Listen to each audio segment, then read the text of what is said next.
की जय हो। तो ये संत कुमारों का सत्संग व्यसन है, केवल सत्संग ही जिनका जीवन है। ऐसे हरि शरणम घूमा करते हैं। ब्रह्मा जी ने सोचा ये तो संत बन गए, अब आगे सृष्टि का कार्य कैसे संचालित हो। सो ब्रह्मा जी ने 10 मानस पुत्रों को उत्पन्न किया। 10 मानस पुत्र जो ऋषि कहलाए, मरीच, अत्रि, अंगिरा, पुलह, पुलस्त्य, ऋभु, कृभु, वशिष्ठ, नारद जी, ऐसे 10 मानस पुत्रों को उत्पन्न किया। लेकिन ये सब जन्म से ऋषि हुए, इसलिए इनसे भी सृष्टि का कार्य सुचारू रूप से नहीं चल पाया। तब ब्रह्मा जी ने सृष्टि करने का दूसरा विधान किया। क्या किया? अपने दाहिने शरीर से स्वयंभू मनु नाम का पुरुष उत्पन्न किया और बाएं अंग से शत्रुपा नाम की कन्या उत्पन्न की। कामदेव को उत्पन्न किया और स्वयंभू मनु शत्रुपा का विवाह करके कहा तुम जाओ अयोध्या के अधिपति बन करके सारी पृथ्वी पर सृष्टि का संचालन करो।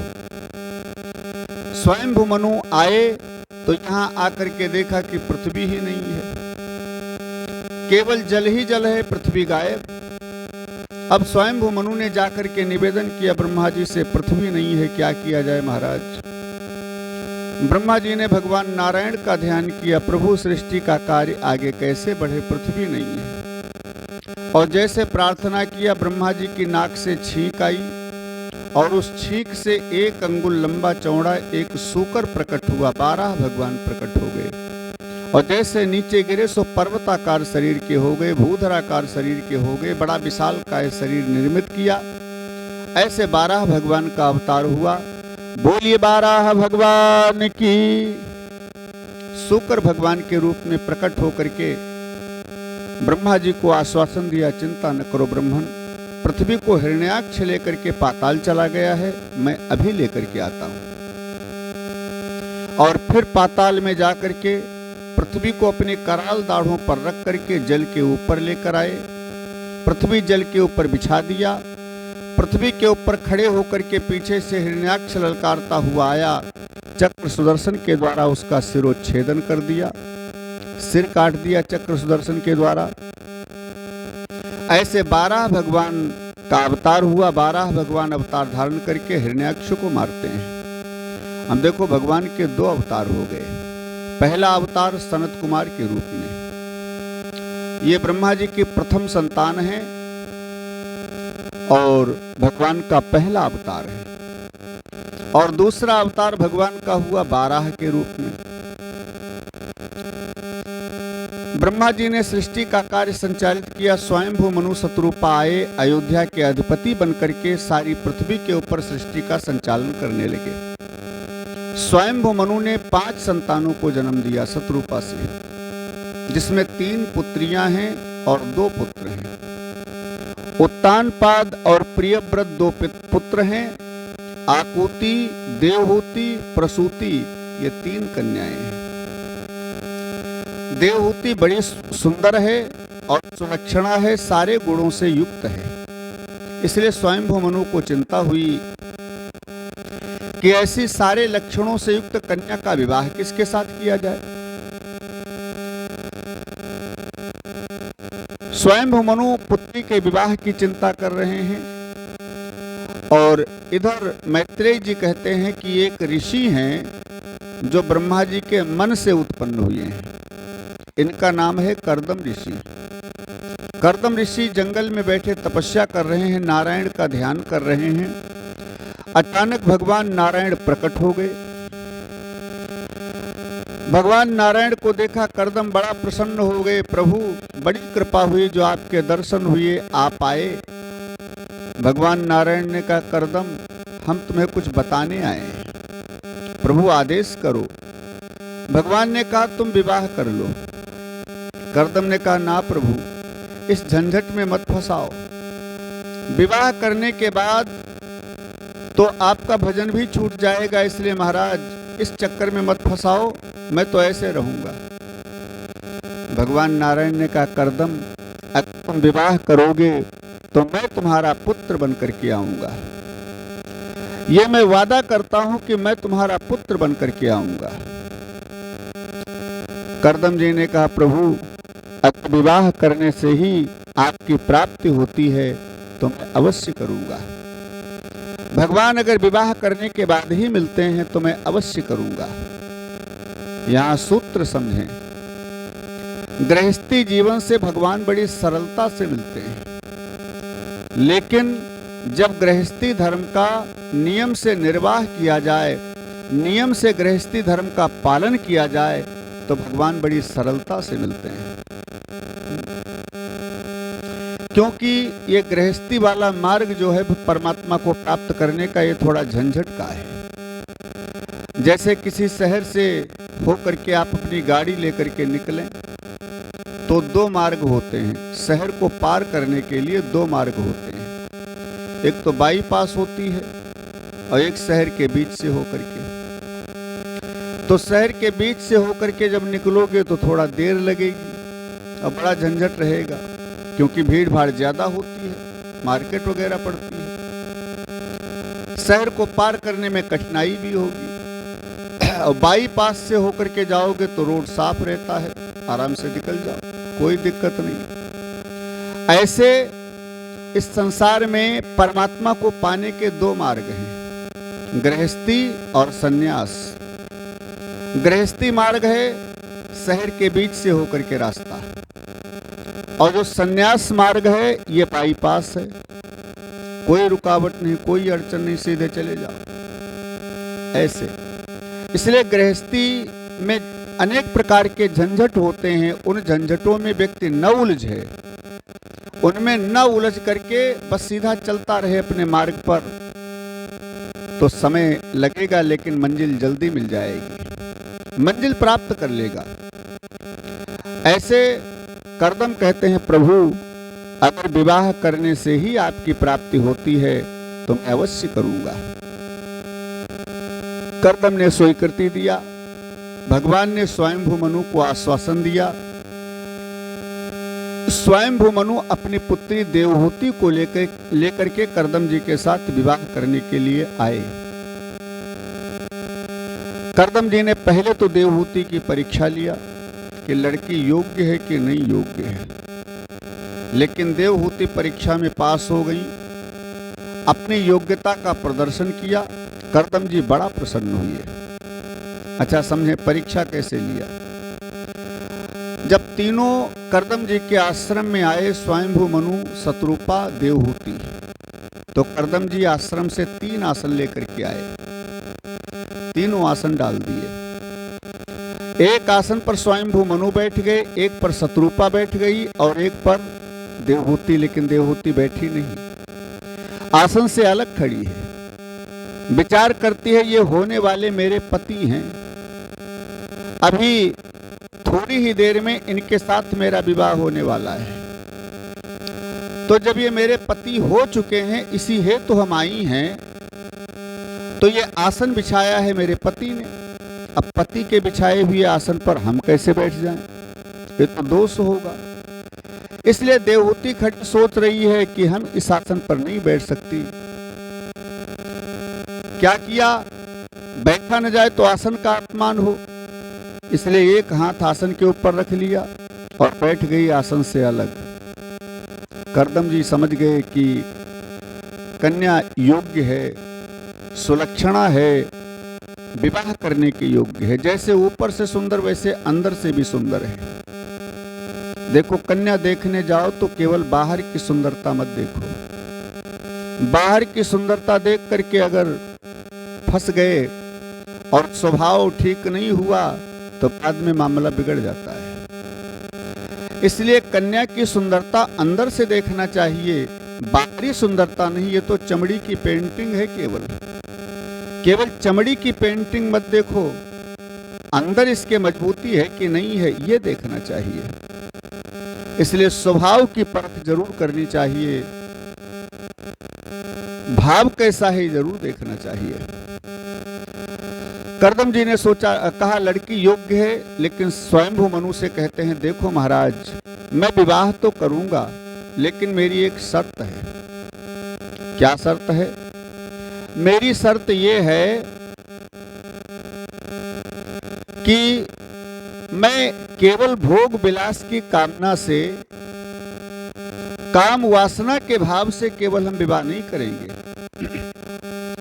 हम धर्मपत्नी के रूप में, कि मेरे धर्म के कार्य में, साधना के कार्य में मेरी सहयोगिनी बने, हमारा वैराग्य ज्यों का त्यों अटल रहेगा, तो केवल धर्मपत्नी के रूप में हम स्वीकार करते हैं।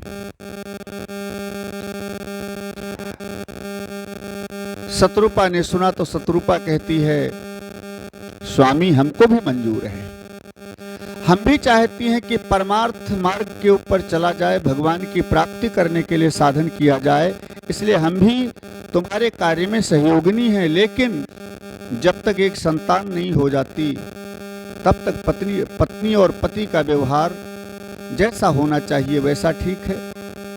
केवल एक संतान मेरे को चाहिए, क्योंकि वंश की बेल जहां की वहीं न रह जाए, आगे बढ़े। वंश की वृद्धि के लिए पुत्र चाहिए। कर्दम जी ने कहा, ठीक है देवी, हमें मंजूर है। विवाह हो गया। विवाह करके स्वयंभू मनु वापस आ गए। शत्रुपा ये देवहूति वहीं रह गई। लेकिन देखें, जैसे कर्दम ऋषि का विवाह हुआ, स्वयंभू मनु शत्रुपा वहां से गए।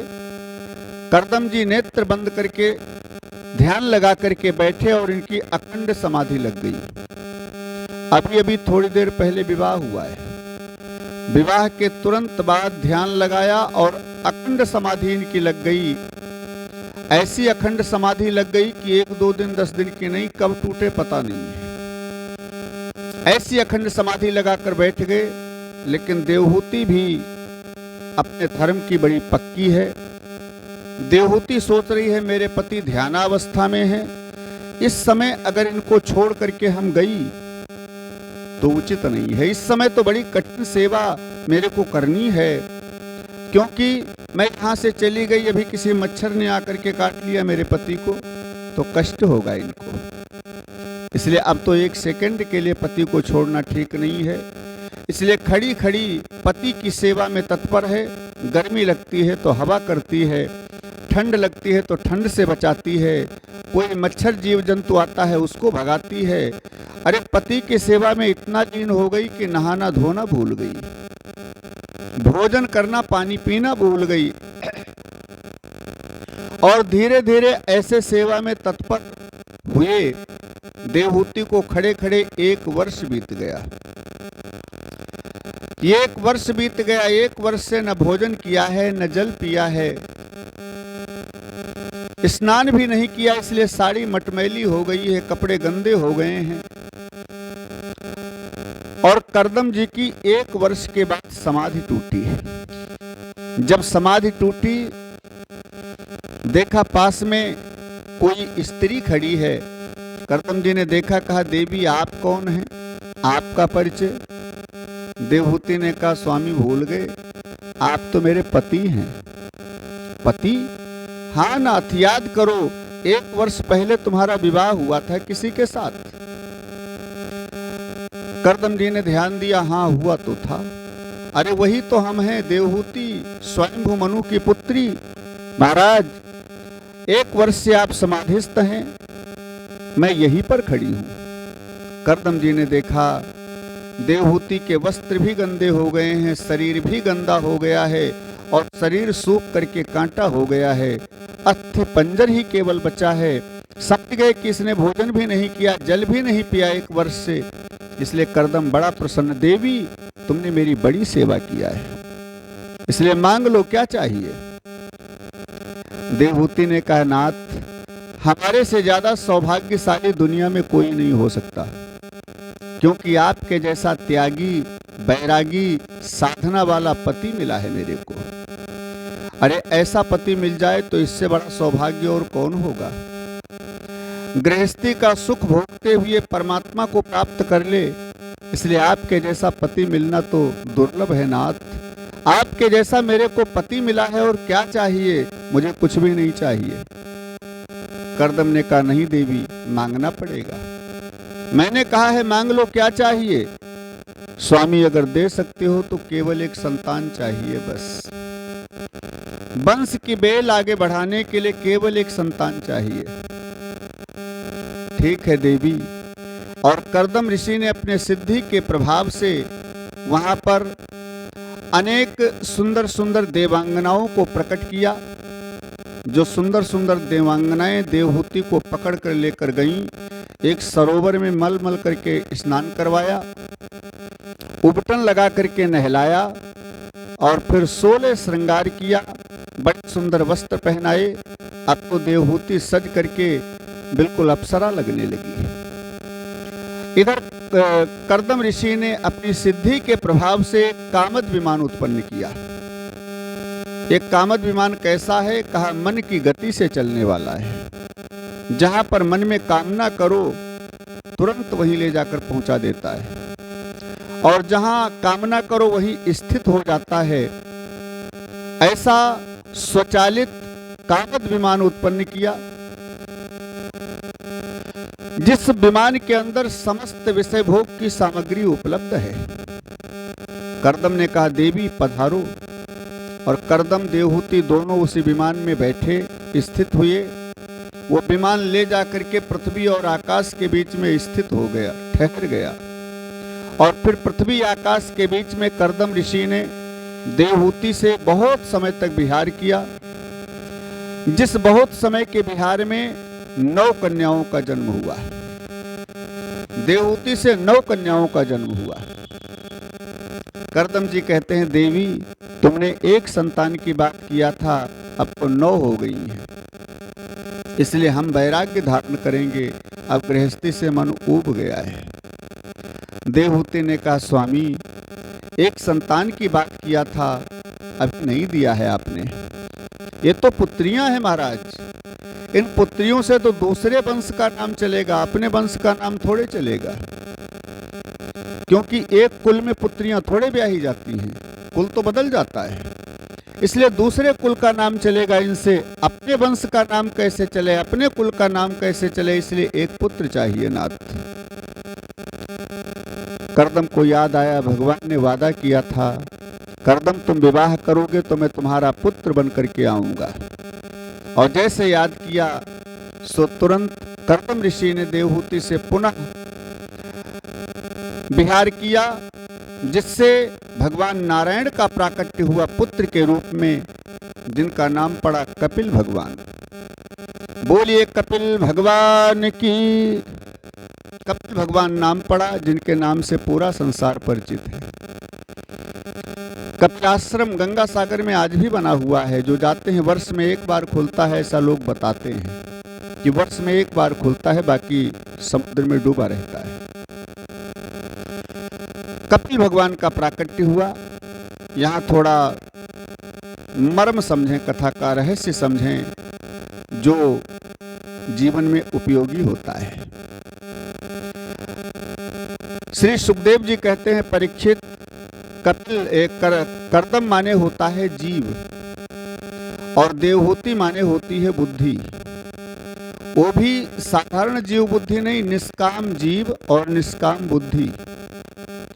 जब जीव निष्काम बनता है, बुद्धि भी निष्काम बनती है। निष्काम का मतलब कामना रहित। सेवा खूब करो भगवान की, लेकिन मन में कामना कोई मत करो। एक लोटा जल चढ़ाओ, 2 अगरबत्ती लगाओ, हाथ जोड़ करके, सुख संपत्ति घर आवे, कष्ट मिटे तन का, स्वामी कष्ट मिटे तन का। एक लोटा जल चढ़ा करके न जाने क्या क्या मांगते हैं लोग, लेकिन शास्त्र हमारे निषेध करते हैं, भगवान से मांगना बिल्कुल मना है। क्यों? अच्छा, भगवान से मांगना क्यों नहीं चाहिए? क्योंकि मांगा उससे जाता है जिसको ये पता न हो कि इनको क्या चाहिए, उससे मांगा जाता है। भाई बोलो क्या चाहिए, क्योंकि हमको पता नहीं आपको क्या चाहिए। और जिसको सब कुछ पता है, क्यों? वो अंदर ही बैठा है, वही सोच रहा है, वही मांग रहा है, वो सब समझ रहा है इनको क्या चाहिए, क्योंकि वही तो अंदर बैठा है। जिस दिन वो अंदर से बाहर निकल गया उस दिन आपकी सोच, मांगने की बात सब खत्म हो जाएगी। जब तक वो अंदर है तभी तक आपके विचार, सोच, मांगना, चाहना सब कुछ बना है। इसलिए वही अंदर बैठ करके सब कुछ करता है। तो जब ईश्वर का अंश अंदर ही बैठा है, सबके अंदर बैठा है,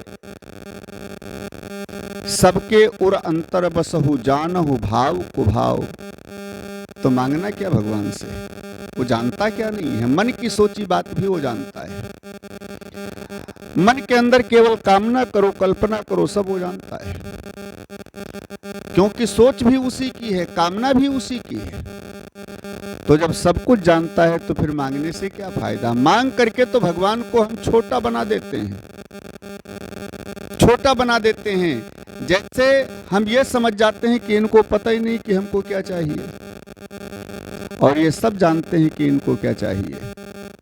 लेकिन समय से पहले भाग्य से ज्यादा कुछ भी नहीं मिलने वाला है। जो भाग्य में लिखा होगा जब उसका समय आ जाएगा तो बिना मांगे मिल जाएगा। सूत्र है, जो होना है उसे तुम टाल नहीं सकते, और जो नहीं होना है उसे आप कर नहीं सकते, चाहे जितना प्रयास करो। फिर माथापच्ची करने से क्या फायदा है? भागवत का बड़ा मुख्य सूत्र है, मस्त रहो और व्यस्त रहो। मस्त रहो और व्यस्त रहो। भगवान के नाम में मस्त रहो और गृहस्थी के कार्य में व्यस्त रहो। यही सूत्र है, टेंशन नहीं। क्योंकि जो होना है वो तो होगा, जो नहीं होना है वो नहीं होगा। फिर टेंशन करने से क्या फायदा? ये नुकसान हो गया है, होना था हो गया। अब तुम टेंशन करके उसको पूरा नहीं कर सकते। आगे खतरा है या नुकसान होना है या कुछ होना है, अब होना है तो होगा, फिर टेंशन करने से क्या फायदा? टेंशन बड़ी खतरनाक चीज होती है। संत कहते हैं, टेन माने 10, सन माने सूर्य। एक सूरज आकाश में तपता है तो जेठ बैसाख की दोपहरी में बाहर नहीं निकला जाता है। यहां शरीर जलने लगता है एक सूरज के तपने से। और जिसके शरीर के अंदर 10 सूरज की गर्मी आ जाए उसकी क्या दशा होगी, बोलो? इसलिए तो कहते हैं, चिंता जिंदा को जलाती है, चिता मुर्दा को जलाती है। ये चिंता और टेंशन बड़ी खतरनाक चीज है। टेंशन नहीं करना चाहिए, हमेशा मस्त रहो भगवान के नाम में और गृहस्थी के कार्य में व्यस्त रहो। आप आधा घंटा, 1 घंटा, 15 मिनट, 10 मिनट, 2 घंटे, 4 घंटे भगवान के भजन के लिए समय नहीं निकाल सकते, मत निकालो, कोई बात नहीं। सूत्र कहता है, काम करते रहो, नाम जपते रहो। काहे से? हाथ से नहीं, मन से। व्यसन बनाओ, प्रैक्टिस बनाओ। धीरे धीरे प्रैक्टिस बना लोगे तो तुमको याद नहीं रहेगा तो भी मन अपना काम करता रहेगा, नाम लेता रहेगा। अगर प्रैक्टिस बन गई, तुम्हारे व्यसन में उतर गया तो व्यसन बनाओ, आदत डालो, काम करते रहो, नाम जपते रहो। यही जिंदगी का सूत्र है। मस्त रहो, व्यस्त रहो। तो जब मन में, हमारे जीव में निष्कामता आती है, कामना रहित होता है जीव, और हमारी बुद्धि भी कामना रहित होती है, कोई विचार न रह जाए बुद्धि में। ऐसा हो जाए, वो करना है, ये मिल जाए, ये कैसे किया जाए, हैं? ये सब विचार, दुनिया की सोच बुद्धि से निकल जाए, निष्काम हो जाए बुद्धि, और निष्काम जीव हो जाए तो कर्दम और देवहूति की श्रेणी में आती है। और जब बुद्धि और जीव दोनों कर्दम देवहूति की श्रेणी में आते हैं, तब क्या मिलता है? कहा, तब 9 कन्याओं का जन्म होता है। 9 कन्याओं के जन्म का मतलब है 9 प्रकार की भक्ति, नवधा भक्ति होती है। प्रथम भगति संतन कर संगा, दूसर रति मम कथा प्रसंगा। जब तुम्हारी बुद्धि निष्काम होगी, जीव निष्काम होगा, कर्दम देवहूति की श्रेणी में आएगी, तो सबसे पहली वाली भक्ति तो आप जरूर करेंगे, दूसरी वाली भी जरूर करेंगे। संतों का संग और दूसर रतिमम कथा प्रसंगा, जहां भी भगवान की कथा होगी आपको कोई बुलावे चाहे न बुलावे, चाहे जितनी बड़ी दुश्मनी हो, लेकिन आप जरूर सुनेंगे उसको, क्योंकि आपका व्यसन है। ये व्यसन बनाओ कथा सुनने का, सत्संग करने का व्यसन बनाओ। 9 प्रकार की भक्ति जीवन में उतरती है कब? जब बुद्धि और जीव दोनों कर्दम देवहूति बनते हैं। और जब 9 प्रकार की भक्ति हमारे जीवन में उतरती है तब क्या होता है? कहा तब परमात्मा की प्राप्ति होती है। जैसे कर्दम जी के यहाँ 9 कन्याओं का जन्म हुआ, तब भगवान कपिल का प्राकट्य हुआ। मैं बार बार बताता हूं, कथाएं तो केवल इतिहास हैं, कथाएं केवल इतिहास हैं। 9 कन्याओं को हमें भी प्रकट करना है कर्दम देवहूति बनकर के, माने 9 प्रकार की भक्ति, तब भगवान कपिल की प्राप्ति होगी, तब भगवान प्राप्त होंगे, उनका प्राकट्य होगा हमारे अंदर। यही सूत्र है इस कथा का। इसलिए हमको, आपको, सबको कर्दम देवहूति बनना है, तभी कपिल भगवान हमारे यहाँ भी पधारेंगे। बोलिए कपिल भगवान की। ये जीवन की गाड़ी चली जा रही है, ये जीवन की गाड़ी चली जा रही है, उतरने की मंजिल करीब आ रही है, उतरने की मंजिल करीब आ रही है। एक जीवन रूपी गाड़ी में हम सब बैठे सफर कर रहे हैं और ये बराबर चली जा रही है। उतरने की मंजिल बिल्कुल नजदीक आ रही है। जैसे ट्रेन में बैठे 12 घंटे का सफर है ट्रेन का, मान लीजिए कहीं जाना है आपको, 12 घंटे का सफर है और 5 घंटा आपको सफर करते हुए हो गए, तो 7 घंटा बचे उतरने के लिए, 5 तो चले गए। ऐसे जन्म हुआ तो 100 साल की आयु, उसमें से 50 साल पूरे हो गए तो 85 साल की आयु बची। अब उतरने की मंजिल करीब आ रही है। हम बड़े नहीं हो रहे हैं, घट रहे हैं धीरे धीरे।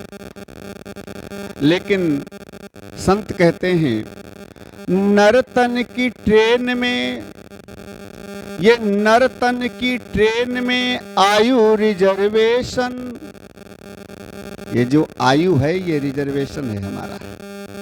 जितनी आयु निश्चित हो गई है उतने दिन ही यहाँ रहना पड़ेगा। जिस दिन रिजर्वेशन खत्म, नहीं उतरे तो टीटी खुद सामान तुम्हारी बाहर फेंक देगा, उतरो। जितना रिजर्वेशन है वहीं तक आप यात्रा कर सकते हैं।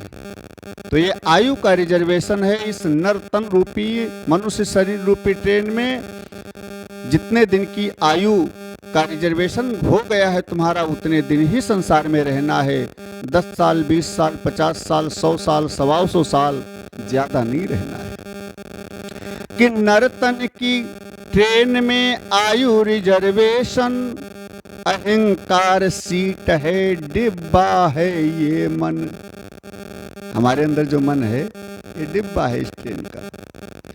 अहंकार सीट है, डिब्बा है ये मन, और श्वासा ही रफ्तार बतला रही है। जो सांस चल रही है इसका बड़ा महत्व होता है शरीर में। आयुर्वेद का मत है कि 1 मिनट में एक स्वस्थ व्यक्ति 16 बार सांस लेता है। ऐसे 24 घंटे में 21,600 बार सांस लेता है, 1 मिनट में 16 बार। अगर हमने प्राणायाम की पद्धति बनाई और मान लीजिए 5 प्राणायाम एक दिन में किए, एक सांस में ही 1 मिनट पूरा कर दिया, एक प्राणायाम में 1 मिनट सांस रोक लिया तो 15 सांसें हमारी बची, 15 सांसें हमारी बची। ऐसे 5 अगर प्राणायाम नित्य किए हमने तो 75 सांस हमारी बची। सांसों का बड़ा महत्व है। जिस दिन ये सांस अंतिम, दूसरी सांस नहीं आएगी, तुरंत जाना पड़ेगा। और कहते हैं सांस इस मकान का किराया भी है। जब तक किराया देते रहोगे, माने सांस चलती रहेगी, तब तक इसमें रहोगे। और जिस दिन किराया देना बंद, सांस लेना बंद, उसी दिन बाहर निकलो, इस मकान से बाहर निकलो। जब तक किराया देते रहोगे इसमें रह सकते हो, किराया देना बंद, तुरंत खाली करो, फिर 1 मिनट नहीं रुकना है। ये सांस हम जो ज्यादा मेहनत करके, दौड़ करके, काम वासना में व्यस्त रह करके जो अपनी सांसों को बेकार खर्चा कर रहे हैं, हमारी सांस की रफ्तार ही बता रही है कि कितनी तेज ये गाड़ी चल रही है। और जितनी तेज इस गाड़ी को चलाओगे उतनी जल्दी मंजिल तक आ जाओगे। तुरंत उतरना पड़ेगा ट्रेन से नीचे। ये नर्तन की गाड़ी, इस गाड़ी से उतरना पड़ेगा तुरंत। तो श्वासा ही रफ्तार बतला रही है, उतरने की मंजिल करीब आ रही है। अब देखो, जब ट्रेन चलती है तो हमारी मंजिल जहां तक है वहां का स्टेशन जब तक आए उसके पहले और भी स्टेशन पड़ते हैं, जंक्शन पड़ते हैं जहां थोड़ी देर रुकती है ट्रेन। कुछ डिस्ट्रिक्ट लेवल के पड़ते हैं, जिला लेवल के बड़े बड़े स्टेशन पड़ते हैं जहां थोड़ा ज़्यादा देर तक रुकती है। ऐसे स्टेशन तो इस गाड़ी के भी स्टेशन हैं। संत कहते हैं, सबसे पहले देखा था बचपन का टेंशन, सबसे पहले देखा था बचपन का टेंशन, मिला बाद में था जवानी का जंक्शन। बचपन वाला टेंशन ये छोटा होता है, बीत गया जल्दी। जवानी वाला टेंशन जंक्शन ये थोड़ा ठहरता है, माने यहाँ गाड़ी ज्यादा देर तक रुकती है इस स्टेशन पर। सबसे पहले देखा था बचपन का टेंशन, मिला बाद में था जवानी का जंक्शन। अब बुढ़ापे से आगे, अब जब जंक्शन से आगे चलोगे जवानी के तो फिर बुढ़ापे वाला स्टेशन आएगा। बुढ़ापे से आगे बढ़ी जा रही है, उतरने की मंजिल करीब आ रही है।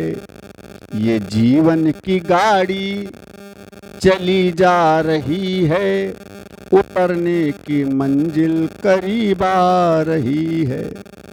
अच्छा, जब ट्रेन चलती है तो 2 पटरी पर दौड़ती है, 2 पटरी पर, रोड तो होती नहीं, केवल 2 पटरी। तो इस नर्तन रूपी ट्रेन की भी 2 पटरी हैं। कौन सी? दिन रात पटरी पे ये दौड़ती है। ये दिन और रात जो हैं ये दोनों पटरियां हैं इस शरीर रूपी गाड़ी के। दिन और रात दोनों पटरी पर ये शरीर रूपी नर्तन की गाड़ी दौड़ती जा रही है। दिन रात पटरी पे ये दौड़ती है, मुसाफिर को उसकी जगह छोड़ती है। मुसाफिर को उसकी जगह छोड़ती है, और रास्ते के सब दृश्य दिखला रही है।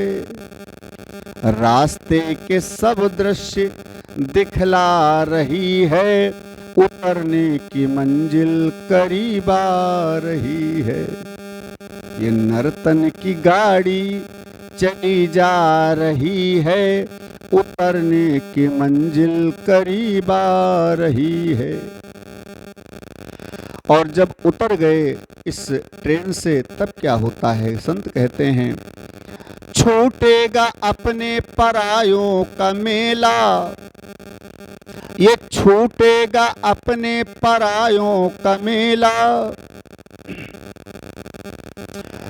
कहते दिनेश जी उतरना अकेला, कहते हैं संत सब उतरना अकेला। वहां कोई साथ नहीं जाएगा, न कोई साथ देगा। इसलिए तबीयत बहुत यार घबरा रही है।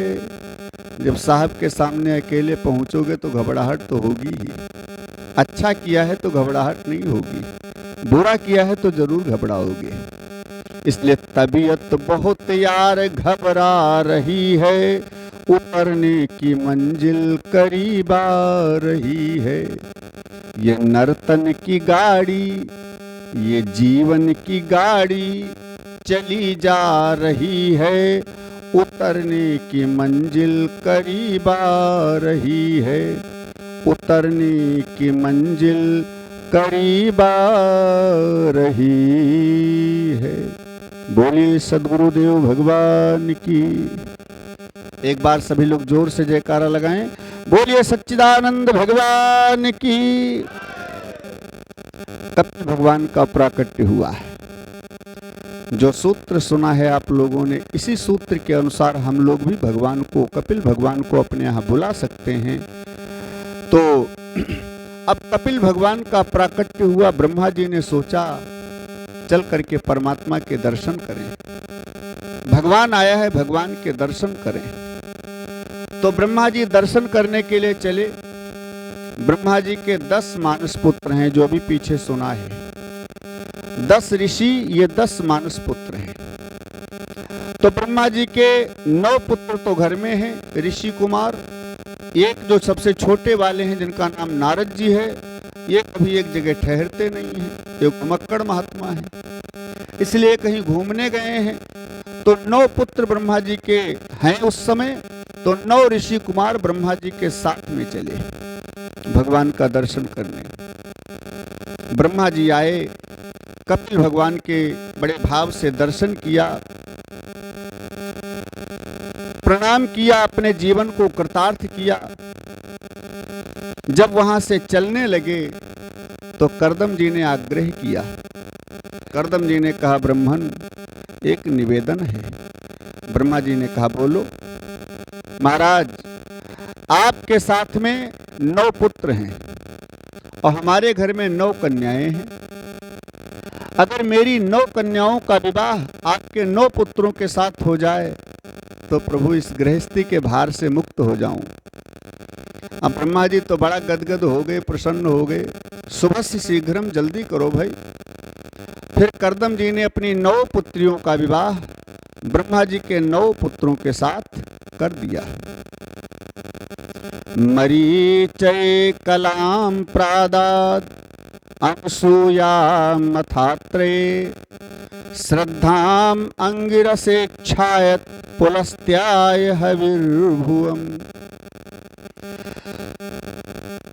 कहते हैं कि मरीच ऋषि के साथ कला देवी का विवाह हुआ, कला नाम की कन्या का। अनुसुईया माता का विवाह अत्रि ऋषि के साथ हुआ, जिनके नाम से पूरा संसार परिचित है। ये कर्दम ऋषि की पुत्रियां साधारण नहीं हैं, जिन्होंने पूरे संसार में क्रांति फैला दी। अरे वही अनुसुईया जिन्होंने 6 महीने के तीनों देवताओं को बालक बना दिया था। माता अनुसुईया ने डाल दियो पालना और झूल रहे 3 देव बन करके लालना। झूली रहे 3 देव बन करके लालना। मारे खुशी के न फूली समाती और गोदी में लेवे कभी पालना झुलाती। और कहती है, कौन करे आज मेरे भाग्य की सराहना। झूली रहे 3 देव बन करके लालना। माता अनुसुईया एक कर्दम ऋषि की पुत्री हैं, देवहूति की पुत्री हैं। अत्रि ऋषि के साथ इनका विवाह हुआ। श्रद्धा देवी का विवाह अंगिरा ऋषि के साथ हुआ और छाया देवी का विवाह पुलस्त ऋषि के साथ हुआ। वशिष्ठ ऋषि के साथ माता अरुंधति का विवाह हुआ। जो राम जी के गुरु जी हैं वशिष्ठ, इनकी गुरुमाता का नाम है अरुंधति मैया। ये कर्दम ऋषि की पुत्री हैं, देवहूति की पुत्री हैं। ऐसे अपनी 9 पुत्रियों का विवाह ब्रह्मा जी के 9 पुत्रों के साथ, ऋषि कुमारों के साथ करके गृहस्थी के भार से मुक्त हो गए। ब्रह्मा जी बहुओं को लेकर के अपने स्थान आए। कर्दम जी देवहूति से कहते हैं, देवी तुमने कहा था एक संतान की बात, सुपुत्र हो गया, वो भी परमात्मा पुत्र के रूप में आया है। देवी तुम भगवान नारायण की सेवा पुत्र के रूप में घर में करो और मैं जा रहा हूं वन में, नेत्र बंद करके इनका ध्यान करूंगा, ध्यान के द्वारा इनका दर्शन करूंगा। ऐसा कह करके करदम जी ने वैराग्य धारण किया और वन में चले गए। माता देवहूति कपिल भगवान की बड़े भाव से सेवा कर रही हैं। एक दिन कपिल भगवान बैठे थे आसन के ऊपर। 5 वर्ष के हैं कपिल भगवान। माता देवहूति आई और आज बड़े भाव से सेवा करती हैं, बड़ी सुंदर पूजा कर रही हैं।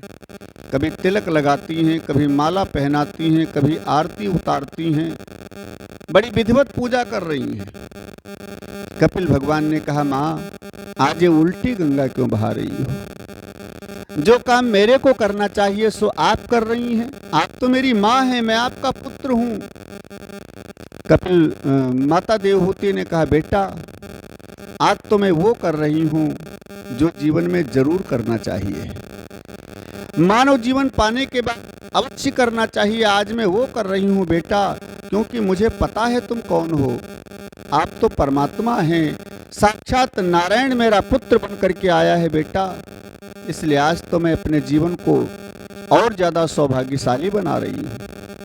माता देवहूति प्रार्थना करती है, बेटा तं त्वा गताहं शरणं शरण्यं शोभृत्य संसार तरुः कुठारं जिज्ञासयाहं प्रकृतेः पुरुषस्य नमामि सद्धर्मविदां वरिष्ठम्। कहती हैं, बेटा तम त्वा गताहं शरणं शरण्यम, मैं आपकी शरण में हूँ। हे प्रभु मैं आपकी शरण में हूँ। आपको करना क्या है? स्वभृत्य संसार तरुः कुठारम, ज्ञान की कुठार उठाओ बेटा, और उस ज्ञान की तलवार से मेरे अज्ञान रूपी वृक्ष को काट करके समाप्त कर दो, मेरे अज्ञान को नष्ट कर दो। और फिर माता देवहूति ने प्रश्न किए हैं कपिल भगवान से। जिन प्रश्नों के कपिल भगवान ने उत्तर दिए हैं 8 अध्याय में, इसको कपिल अष्टाध्यायी बोलते हैं। सांख्य शास्त्र के सूत्र हैं इन 8 अध्याय में। कपिल भगवान के द्वारा निर्मित सांख्य शास्त्र, जिसमें मोक्ष का मार्ग बताया गया है, तो इसमें सांख्य शास्त्र के सूत्र हैं। एक बात और समझें, भागवत में 5 गीता हैं। भगवान कन्हैया ने अपने श्रीमुख से एक भगवत गीता प्रकट किया अर्जुन के निमित्त, लेकिन भागवत जी में श्री व्यास जी ने 5 गीताओं को भरा है। 5 गीताओं का समावेश। पहली गीता है भागवत जी के महात्म्य में गोकर्ण जी ने अपने पिता आत्मदेव को उपदेश किया है, जिसको बोलते हैं गोकर्ण गीता। ये पहली गीता है। भीष्म पितामह ने युधिष्ठिर को उपदेश किया है, जो कल सुन रहे थे कथा, इसको भीष्म गीता बोलते हैं। और तीसरी गीता है कपिल गीता, जो ये सुन रहे हैं, देवहूति मैया को उपदेश कर रहे हैं कपिल भगवान, इसको कपिल गीता बोलते हैं। और चौथी गीता है जडभरत गीता, जो भरत जी ने रहुगढ़ को उपदेश किया है भागवत जी के 5वें स्कंद में, 5वें स्कंद में। और 5वीं गीता है कृष्ण गीता, जो भगवान कन्हैया ने उद्धव जी के निमित्त ज्ञान का उपदेश किया है 11वें स्कंद में। 11वें स्कंद में ऐसे 5 गीताएं भागवत में हैं। इसलिए भागवत बड़े मर्म का विषय है। भागवत व्यास जी की समाधि भाषा है और बड़े मर्म का विषय है। भागवत के अंदर संपूर्ण उपदेश है, संपूर्ण जीवन जीने की कला है। ऐसे माता देवहूति कपिल भगवान से प्रश्न करती हैं। पहले प्रार्थना किया है, आए हम सब लोग मिलकर के भगवत नाम का थोड़ा संकीर्तन करते हुए फिर कथा के क्रम में आगे बढ़ें। सभी लोग बोलेंगे, श्री कृष्ण गोविंद हरे मुरारे, हे नाथ नारायण वासुदेवा। बोलो श्री कृष्ण गोविंद हरे। हे नाथ हो श्री कृष्ण गोविंद हरे मुरारे। हे नाथ नारायण वासुदेवा। बोलो श्री कृष्ण। हे नाथ गोपाल मेरी यही प्रार्थना है। गोपाल मेरी यही प्रार्थना। भूलूं नहीं नाम कभी तुम्हारा। भूलूं नहीं नाम कभी तुम्हारा। निष्काम हो के मैं दिन रात गाऊं। निष्काम हो के मैं दिन रात। हे नाथ नारायण वासुदेवा।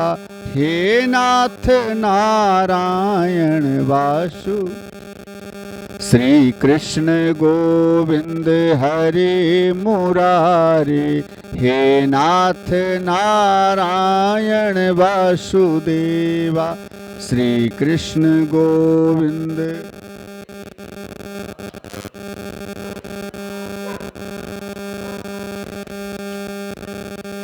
हे नाथ नारायण वासुदेवा। हे नाथ हे नाथ नारायण वासुदेवा। हे नाथ देवा। बोलिए राधा कृष्ण भगवान की। जोर से बोले कपिल भगवान की। माता देवहूति ने पहला प्रश्न किया है, बेटा किसी के एक पत्नी हो तो सारी जिंदगी कोल्हों के बैल की तरीके से दौड़ता रहता है। सांस लेने की फुर्सत नहीं मिलती है। और महाराज जिसके दो हों उसकी तो ऐंचा तानी हो जाती है।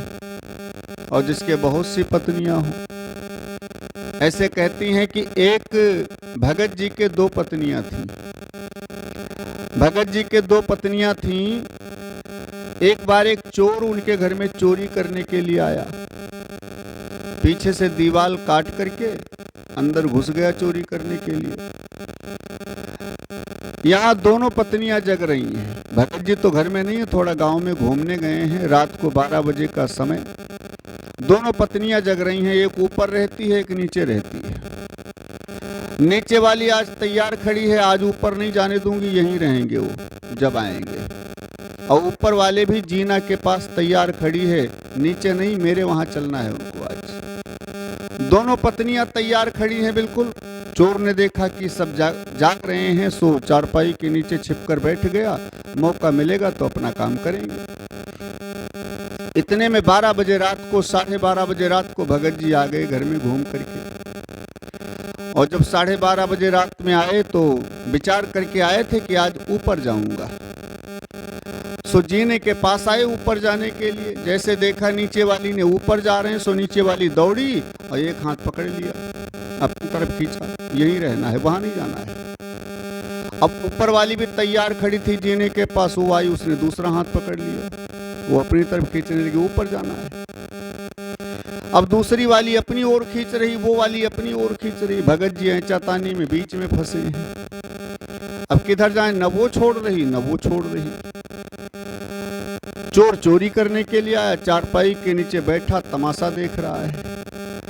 कहते हैं कि चोर ने जब ये देखा दृश्य तो चोरी करना भूल गया, अब तमाशा देखने लगा। और ये ऐंचा तानी पूरी रात हुई, न वो छोड़ रही न वो छोड़ रही। भगत जी बीच में, दोनों ऐंच रही हैं अपनी अपनी तरफ, सारी रात ऐंचा तानी हुई। जब 5 बजने लगे सवेरे के, चोर ने सोचा अब तो सवेरा होने वाला है, हम जल्दी यहाँ से खिसके नहीं तो पकड़े जाएंगे। सवेरा हो गया तो अब चोर चारपाई के नीचे से निकला और बड़ी जोर से भागा। भागा, भगत जी ने देख लिया, चोर चोर चोर कह करके दौड़े और आंगन में पकड़ लिया। दो पत्नी और भगत जी तीनों ने मिलकर चोर को पकड़ लिया। चोर को ले जाकर राजा साहब के सामने खड़ा किया।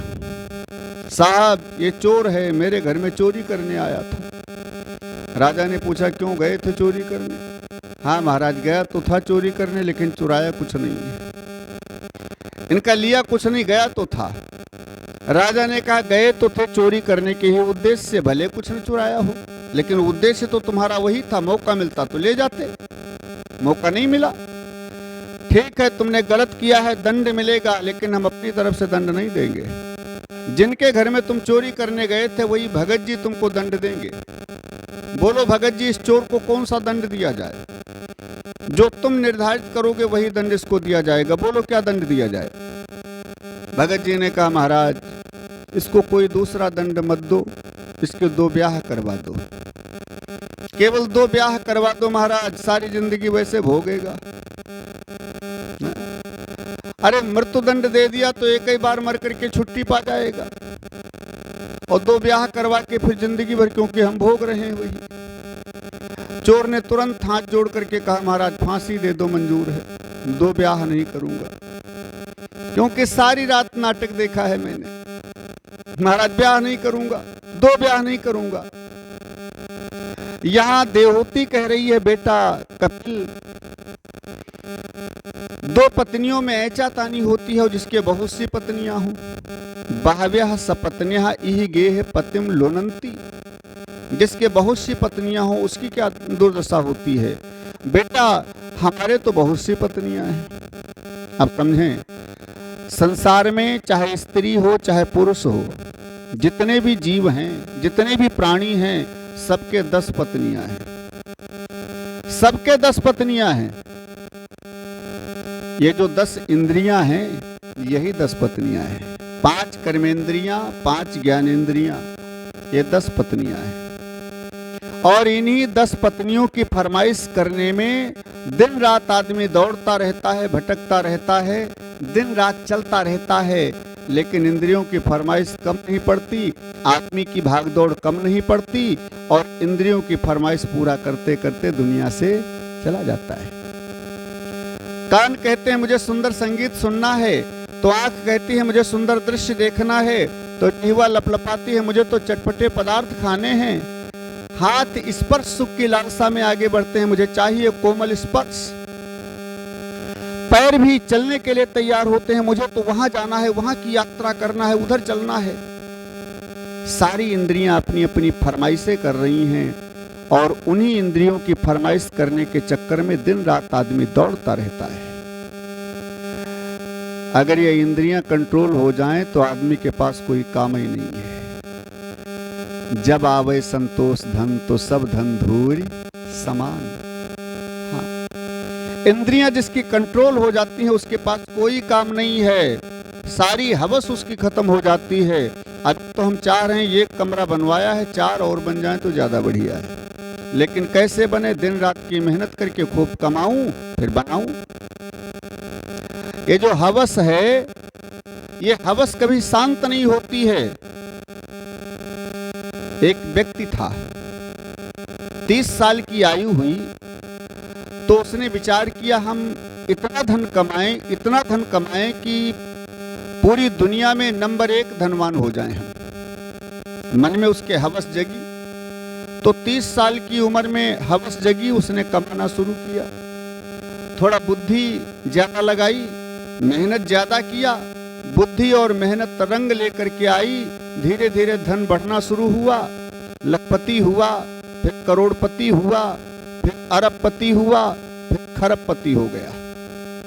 उम्र हो गई 50 साल की। एक मित्र ने 50वें साल में कहा, भैया अब धन बहुत कमा लिया तुमने, अब थोड़ा धर्म भी कमा लो, कुछ पुण्य करो, कुछ सत्संग करो, कुछ संत सेवा करो, कुछ समाज सेवा करो, कुछ राष्ट्र सेवा करो, ऐसे कुछ धन को अपने खर्चा करो धर्म के काम में, धर्म के नाम पर। मित्र ने कहा, भैया सोच तो मैं भी यही रहा हूं कि धर्म किया जाए, लेकिन अभी नहीं, अभी तो बहुत आयु है, अभी तो 85 साल का हुआ हूं, करूंगा लेकिन थोड़ा रुक के। अभी थोड़ा और कमाऊं। ठीक है, फिर कमाना शुरू किया, मेहनत रंग लाई, खरबपति से और आगे बढ़ गया। 60 वर्ष की उम्र हो गई, बहुत धन कमा लिया। आज 60वीं वर्षगांठ है उसकी। बड़े धूमधाम से वर्षगांठ मनाई जा रही है 60वीं। दोपहर में अपने मैनेजर को बुलाया और मैनेजर से कहा, भैया थोड़ा हिसाब किताब करके बताओ हमारे पास धन इस समय कितना है।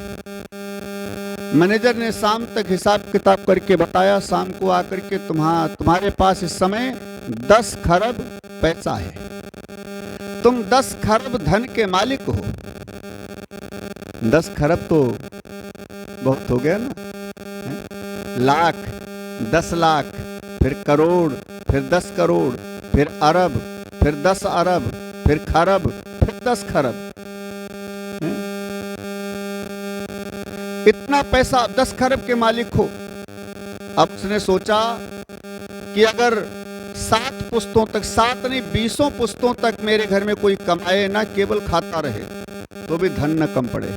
इतना धन हो गया मेरे पास, अब कमाना बंद कर दूंगा। बच्चे देखें अपना, अब कल से हम धर्म करेंगे। रात को जब बिस्तर पर लेटने के लिए गया तो मन के अंदर विचार करने लगा, कल सवेरे लिस्ट बनाऊंगा किस दिन कौन सा धर्म मेरे को करना है। अब सत्संग करूंगा, खूब संत सेवा करूंगा, खूब समाज सेवा करूंगा और खूब दान करूंगा। कल सवेरे लिस्ट बनाऊंगा। रात को विचार किया, विचार करते करते 12 बजे सो गया। अब 12 बजे रात को सोया, 2 बजे रात को किसी ने उसकी चद्दर खींचा करके, और जैसे चद्दर खींचा, अब भाई कोई साधारण कमरा तो होगा नहीं, जो 10 खरब का मालिक हो उसका कोई साधारण कमरा थोड़े होगा, हवा भी उसके अंदर न प्रवेश कर सके, ऐसा कमरा। और किसी ने चद्दर खींचा, आकर के हड़बड़ा करके उठ करके बैठ गया। कौन हो भाई, किसने मेरी चद्दर खींची? यहाँ हवा तक आ नहीं सकती, तुम कैसे आ गए? सामने देखा एक काला काला पुरुष, बड़े भयंकर शरीर वाला खड़ा है। कौन हो तुम? मैं हूं यमराज का दूत। तुम कैसे आ गए यहाँ? उसने कहा, सुनो, हमको जाने के लिए पहली बात परमिशन नहीं लेना पड़ता, फिर चाहे जितने बंद कमरे में कोई बैठा हो, चाहे जितने ताले चाबी लगे हों, मैं वहां पहुंच जाता हूं, मुझे कोई नहीं रोक सकता। तो यहां क्यों आए हो? मैं तुमको लेने के लिए आया हूं। तुम्हारा समय पूरा हो गया, तुरंत चलो, तुरंत चलो यहां से। भगत जी ने मुस्कुरा करके कहा, भैया ठीक है चलूंगा, लेकिन 5 करोड़ ले लो, 5 करोड़ ले लो, 1 वर्ष और जिंदगी का मेरे बढ़ा दो, 1 साल और जिंदा रह जाऊं। 5 करोड़ रिश्वत देते हो? अरे वहां ये सब नहीं चलता, तुरंत चलो।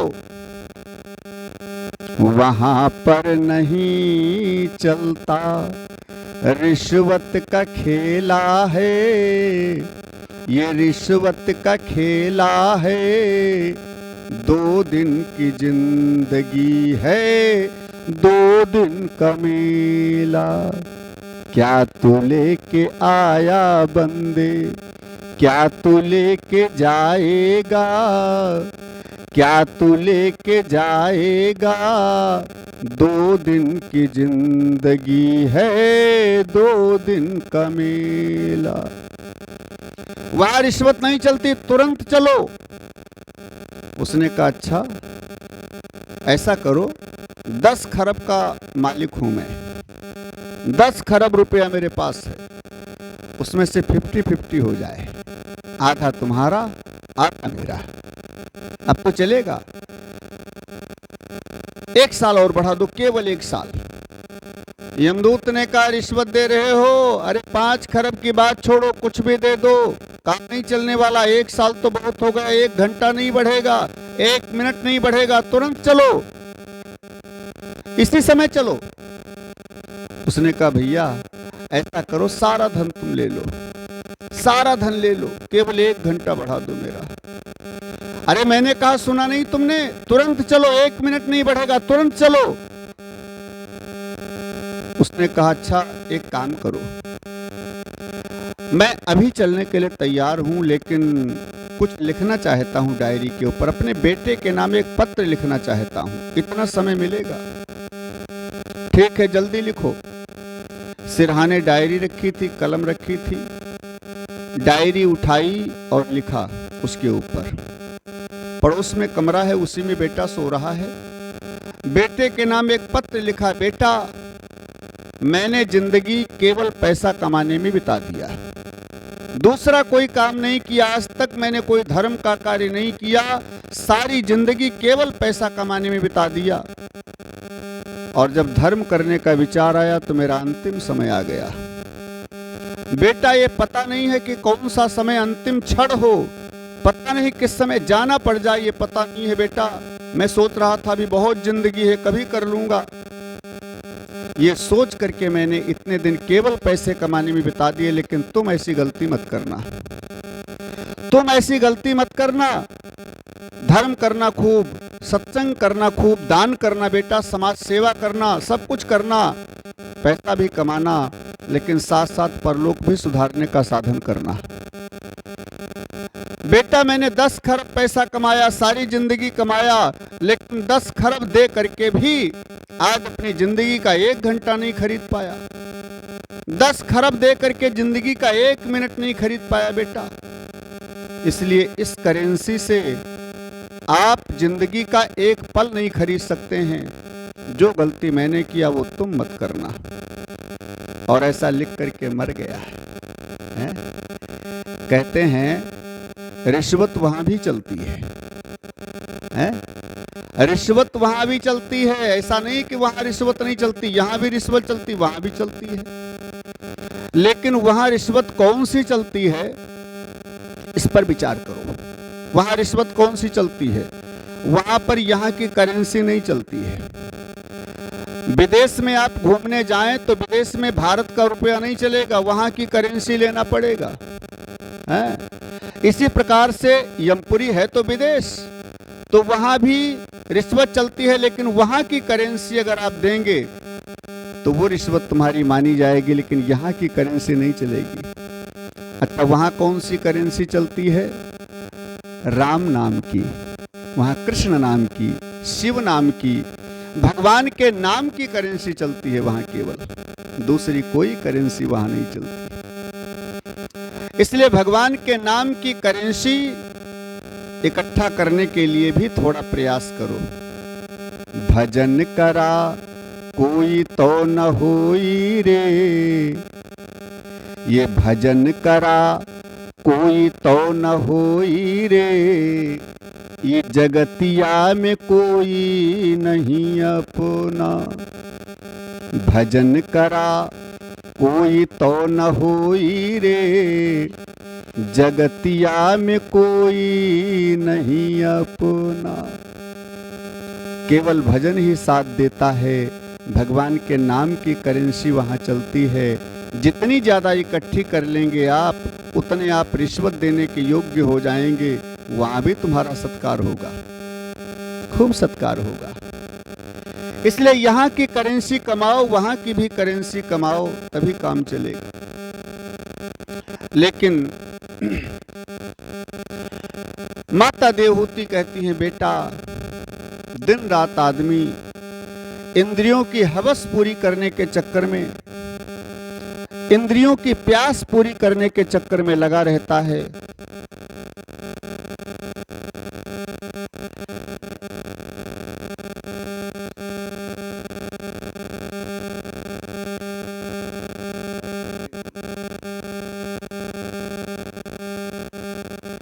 बोलिए सच्चिदानंद भगवान की।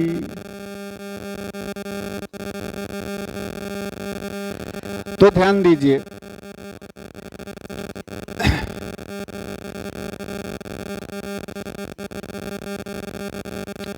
ध्यान दीजिए, माता देवहूति कहती हैं, बेटा इन्हीं इंद्रियों की हवस पूरी करने के चक्कर में ये जीव लगा रहता है सारी जिंदगी।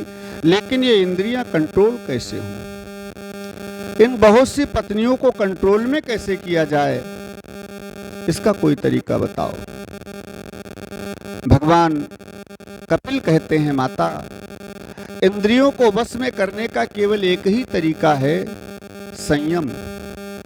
संयम रूपी कोड़े से इंद्रिय रूपी घोड़ों को कंट्रोल में करो। देखना इंद्रियों के न घोड़े भगें, इन पे हरदम ही संयम के कोड़े लगें। अपने तन को सुमार्ग लगाते चलो, अपने तन को सुमार्ग लगाते चलो। कृष्ण गोविंद गोपाल गाते चलो, कृष्ण गोविंद गोपाल गाते चलो। इंद्रिय रूपी घोड़ों को केवल संयम रूपी कोड़े से ही कंट्रोल में किया जा सकता है। अच्छा, यहां थोड़ा सूत्र समझ लें। संयम माने क्या होता है? संयम किसे बोलते हैं? संयम रूपी कोड़ा किसे कहते हैं? कपिल कहते हैं मां, संयम उसे कहते हैं जैसे इंद्रियां जो कुछ मांगती हैं इनको दो, इंद्रियों की फरमाइश पूरी करो, लेकिन सावधानी रखो। क्या? जैसे कान कहते हैं मेरे को सुंदर संगीत सुनना है, तो इनको सुंदर संगीत सुनाओ, लेकिन कौन सा सुनाओ? सूरदास के पद, मीराबाई के पद, कबीरदास के भजन, ब्रह्मानंद के भजन। अच्छा संगीत भी सुनने को मिलेगा इनको, और भगवान से संबंधित बात सुनेंगे तो कुछ इनके ऊपर कंट्रोल भी होगा, अंकुश भी लगेगा। जैसे आंखें कहती हैं मेरे को सुंदर दृश्य देखना है, सुंदर चित्र देखना है, तो दिखाओ भगवान का चित्र। इनसे ज्यादा कोई सुंदर है क्या? एक झलक जिसने देख लिया वही दीवाना हो गया इनका। जिसने एक झलक देख लिया वही दीवाना हो गया। तेरी मंद मंद मुस्कनिया पे बलिहार प्यारे जू, बलिहार प्यारे जू। जिनकी रचना इतनी सुंदर वो कितना सुंदर होगा।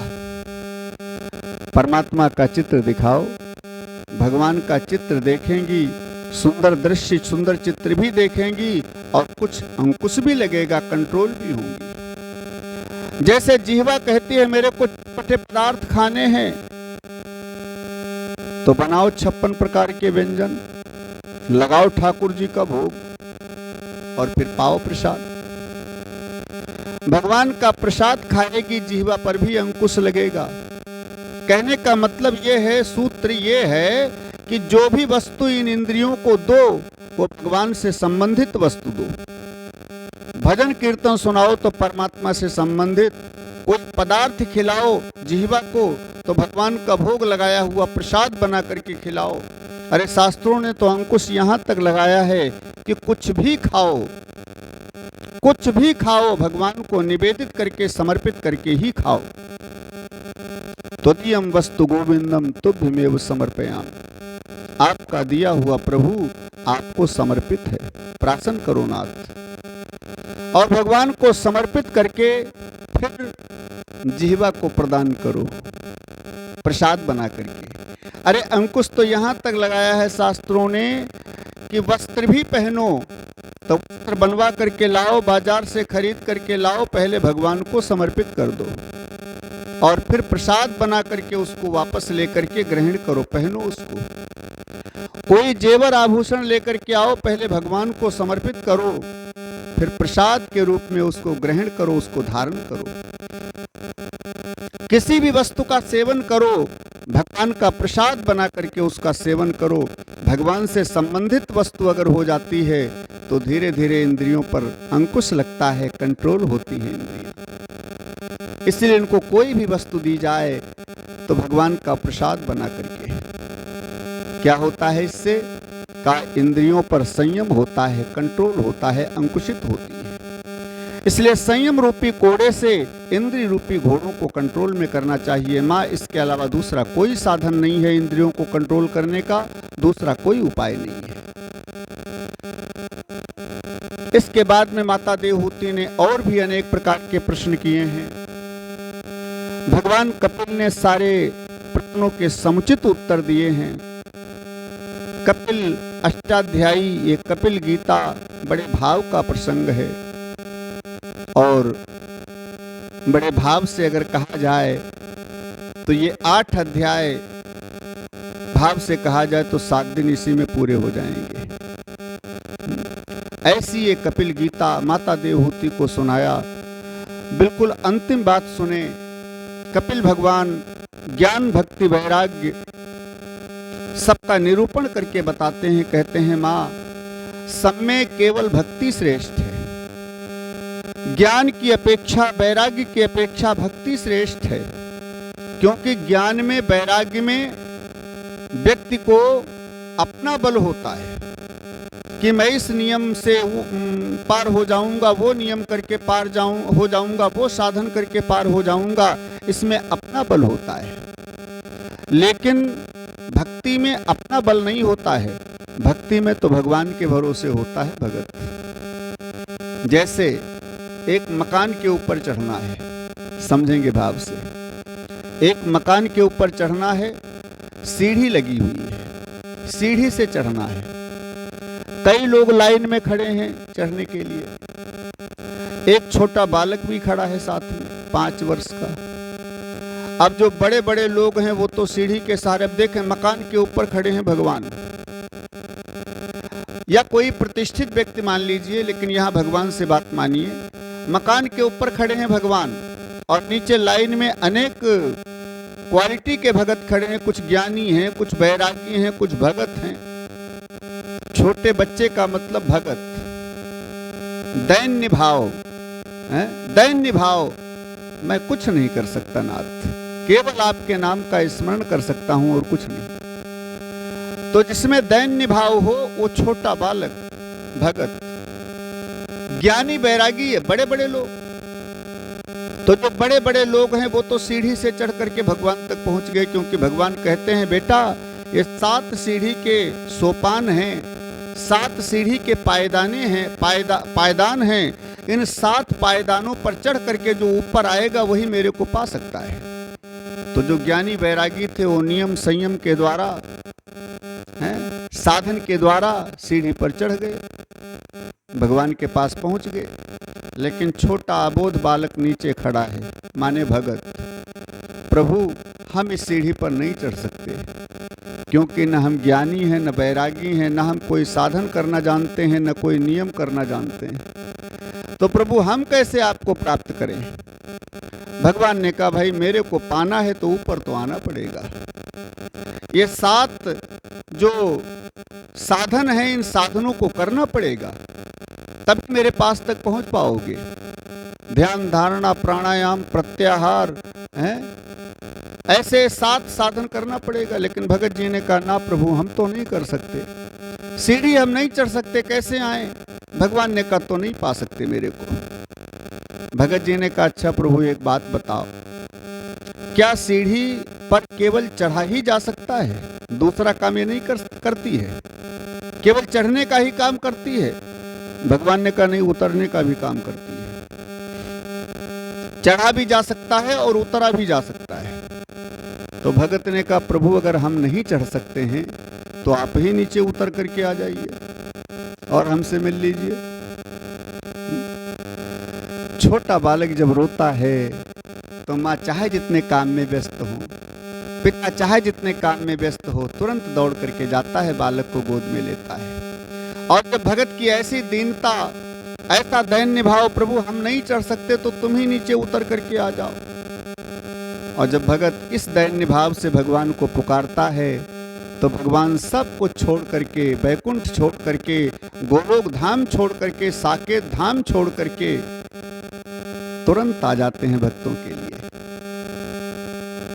हाजिर हैं सरकार जनों के लिए, हाजिर हैं सरकार जनों के लिए, निज साकेत बिहार छोड़कर, निज साकेत बिहार छोड़कर, प्रत्येक कारागार जनों के लिए, प्रगटे कारागार जनों के लिए, हाजिर हैं सरकार जनों के लिए।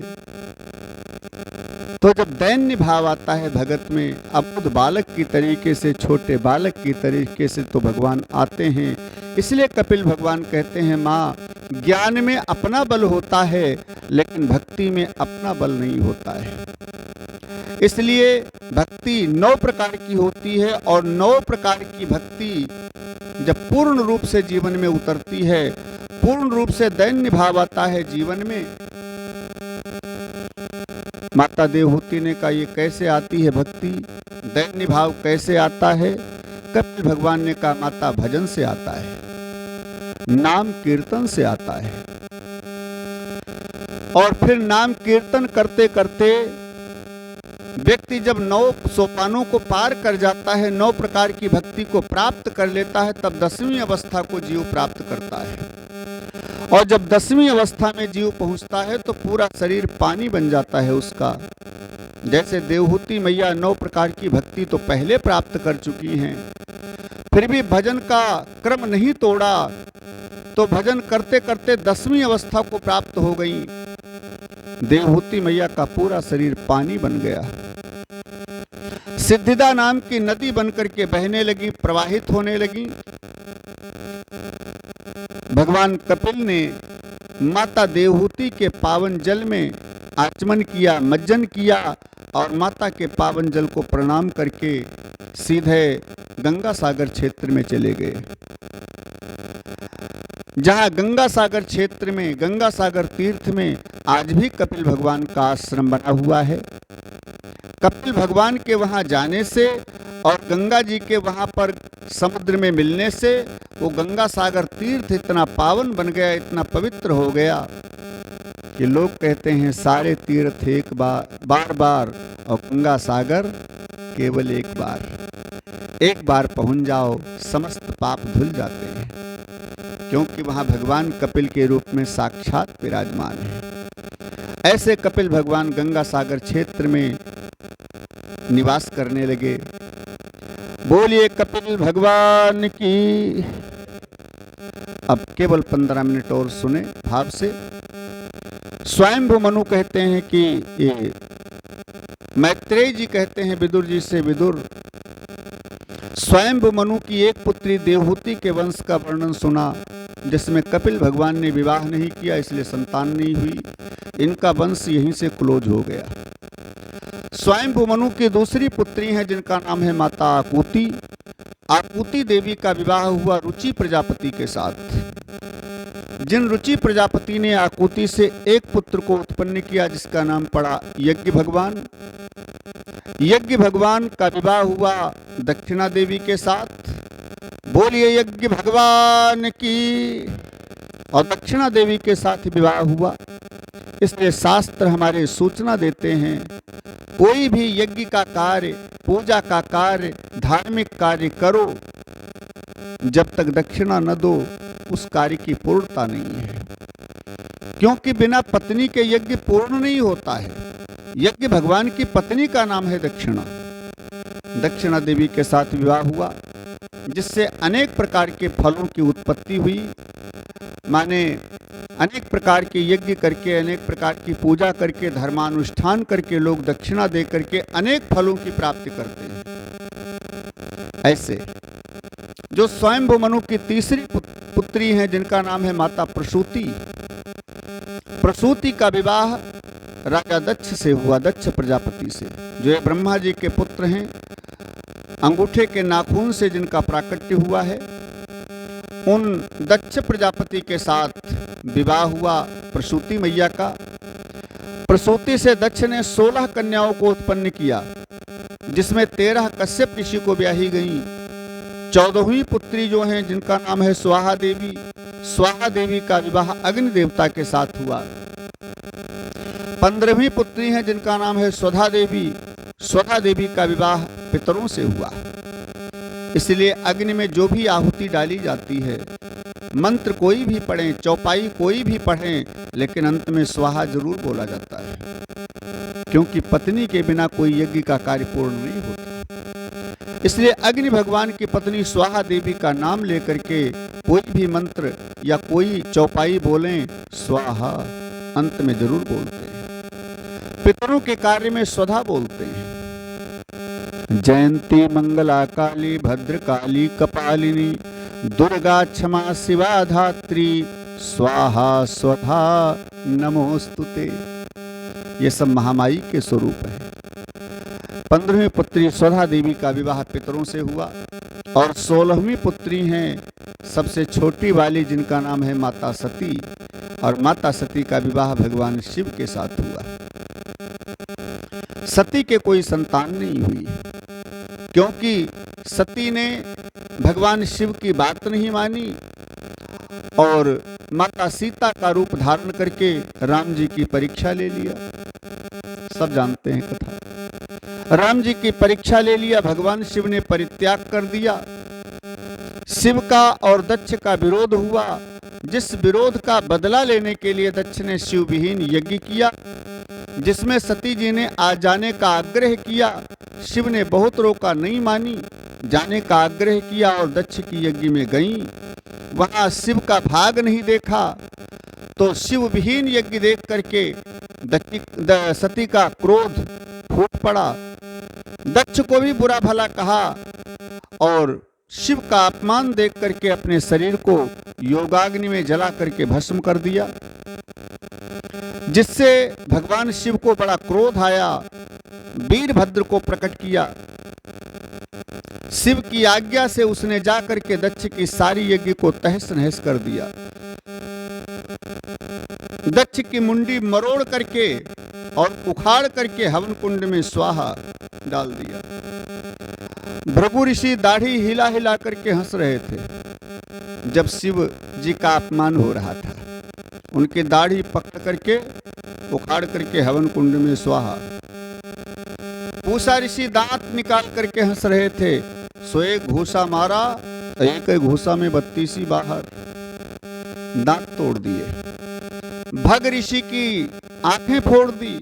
ऐसे जो भी ऋषि और देवता थे, शिव विहीन यज्ञ में जितने भी आए थे, केवल नारायण नहीं आए थे, ब्रह्मा जी नहीं आए थे, भगवान शिव नहीं आए थे, बाकी सब आए थे। सबको थोड़ा थोड़ा प्रसाद मिला।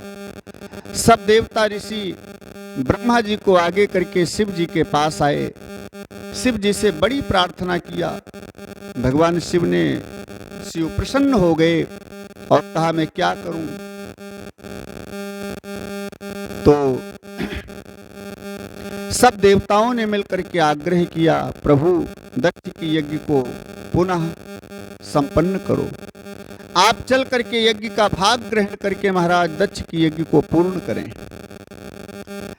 शिव जी प्रसन्न हो गए, ठीक है चलो, लेकिन मेरा भाग नहीं लगा था तो मेरे को मिलेगा क्या? सब देवताओं ने मिलकर कहा, प्रभु आपका भाग लगा नहीं था, लेकिन यज्ञ के बाद में जो भी बच जाए, जो भी प्रसाद बच जाए, वो सब तुम्हारा। इसलिए हवन करने में जो इधर उधर सामग्री गिर जाती है, उस सामग्री को पुनः हवन में नहीं डालना चाहिए। वो शिव जी का भाग होता है। बहुत लोग हवन के ऊपर से बटोर करके अंदर डालने लगते हैं, और जो हवन करने से बच जाए हवन सामग्री पूर्णाहुति के बाद, वो भी शिव जी का भाग होता है। यज्ञ से बची हुई सामग्री शिव जी का भाग।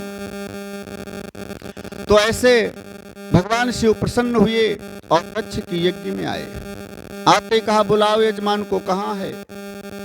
ब्रह्मा जी ने कहा, प्रभु यजमान का धड़ तो पड़ा है, लेकिन सिर स्वाहा, सिर नहीं है।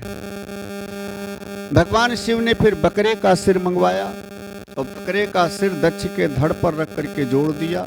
दक्ष जीवित हो गए।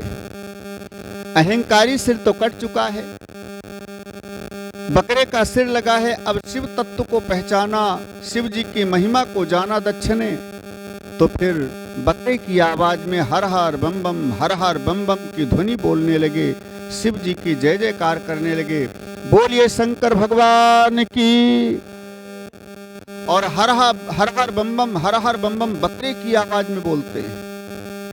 भगवान शंकर बड़ा प्रसन्न होते हैं आज भी जो शंकर जी के पास उनकी पूजा करने के बाद हर हर बम बम बकरे की आवाज में बोलता है, वो जुबान हिला करके बम बम बम बम बम बम बोला जाता है, उसको गलमुंदरी बोलते हैं। जो भी बोलता है तो भगवान शिव को अपने ससुर जी की याद आ जाती है, इसलिए बड़ा प्रसन्न होते हैं। यहाँ एक सूत्र है, समझें। जो भगवान शिव की निंदा करते हैं, जो भगवान नारायण की निंदा करते हैं, अगले जन्म में बकरा बनने की तैयारी कर रहे हैं, समझ लो। क्योंकि दक्ष ने निंदा किया तो बकरे का सिर। इसलिए शिव जी की निंदा और भगवान नारायण की निंदा करनी नहीं चाहिए। हरिहर निंदा सुनई जो काना, होए पाप गोघात समाना। ऐसे दक्ष की यज्ञ को पूर्ण किया भगवान शिव ने, पुत्र कैलाश पर वापस आए। वही सती दूसरे जन्म में माता पार्वती के रूप में प्रकटी हिमांचल के यहाँ, और फिर हिमांचल ने भगवान शिव का पार्वती से विवाह किया। बड़ा कठिन तप करके पार्वती ने शिव को मनाया और शिव जी को प्राप्त किया।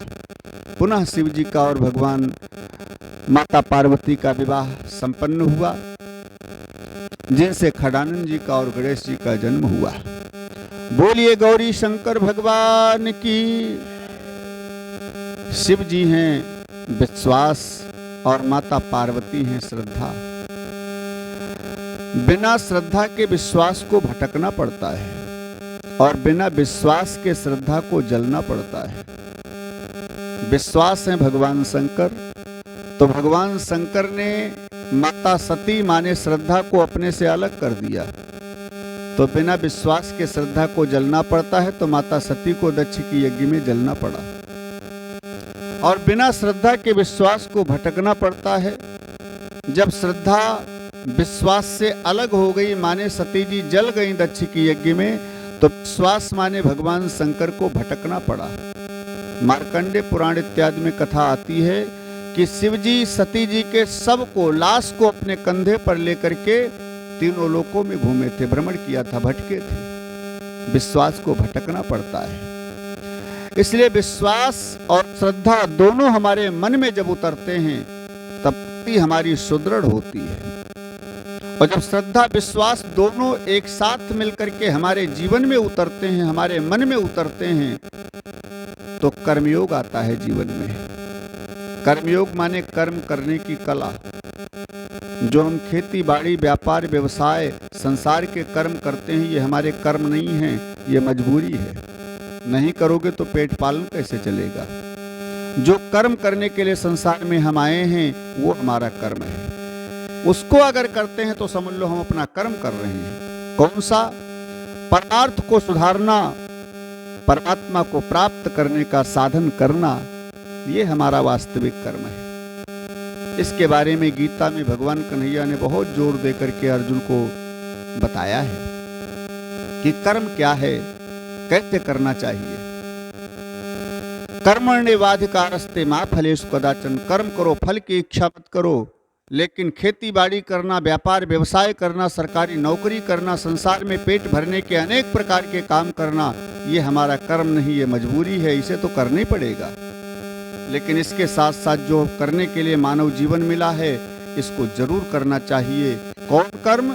भगवान को प्राप्त करना, परमात्मा को प्राप्त करना, ये हमारा वास्तविक कर्म है। इसको अवश्य करना चाहिए सबको, ये कर्म है। इसको हम नहीं करते हैं तो हम समझ लो बिना कर्म किए ही दुनिया से चले जाते हैं। ये जरूर करना चाहिए। ऐसे कहते हैं विश्वास श्रद्धा जब मन में उतरते हैं तो कर्मयोग आता है हमारे जीवन में, माने खडानन।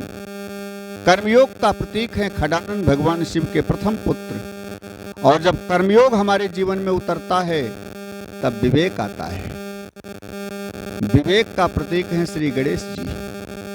विद्या वारिधि बुद्धि विधाता।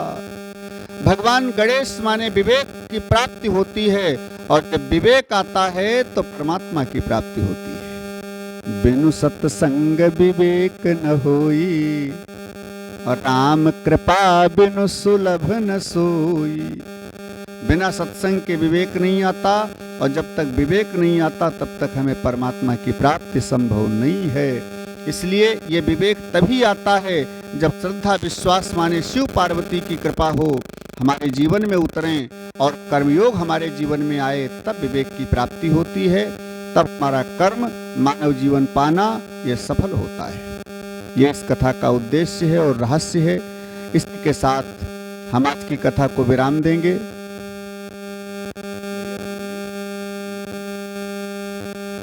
तो इसी के साथ हम कथा इस समय की विराम करते हैं।